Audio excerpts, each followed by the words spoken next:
France Inter. 6h44, l'histoire du monde. Anthony Bélanger, le Mexique a mis la main hier sur l'un de ses plus gros trafiquants de drogue. Un millier de militaires, policiers fédéraux et locaux qui ont investi les abords de la capitale de l'État de Sinaloa, Culhuacán. Rien n'a été laissé au hasard. A priori, le nom de ce captif, il s'appelle Ovidio Guzmán López, n'a vous dit rien du tout, sauf si l'on ajoute qu'il est le fils de Joaquín Guzmán, dit El Chapo, un des pires narcotrafiquants mexicains extradé aux États-Unis en 2019 et condamné à la prison à vie. Celui de la série Netflix. Oui.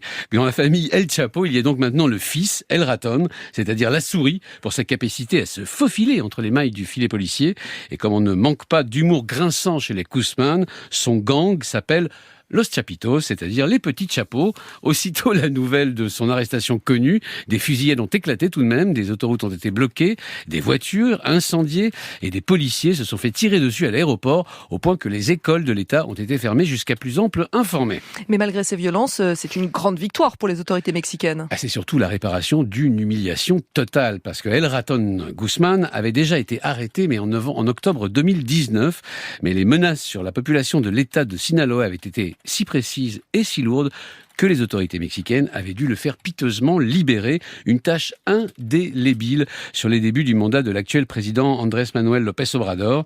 Un procès en inaction ensuite était instruit contre lui, qui n'est d'ailleurs pas son fondement. Il y a pas moins d'une centaine d'assassinats quotidiens au Mexique.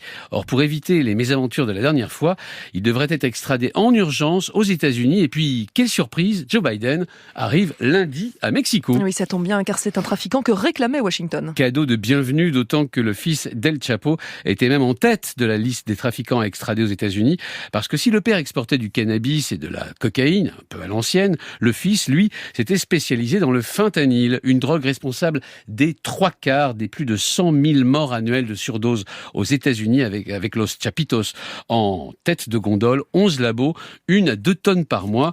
Et pour le président mexicain, c'est un moyen de faire taire les critiques. Mais il est populaire au Mexique, ce président ? Il est même toujours incroyablement populaire. Plus de 60% d'approbation, 4 ans après son élection. La recette est simple, un peu de populisme, il ne vit par exemple pas au palais présidentiel, mais dans un petit appartement et prend des vols commerciaux en classe économique, beaucoup de redistribution, création par exemple d'une retraite universelle minimum, beaucoup de construction, note aussi de logements et d'infrastructures, et donc quelques coups d'éclat. Anthony Bélanger pour l'histoire du monde.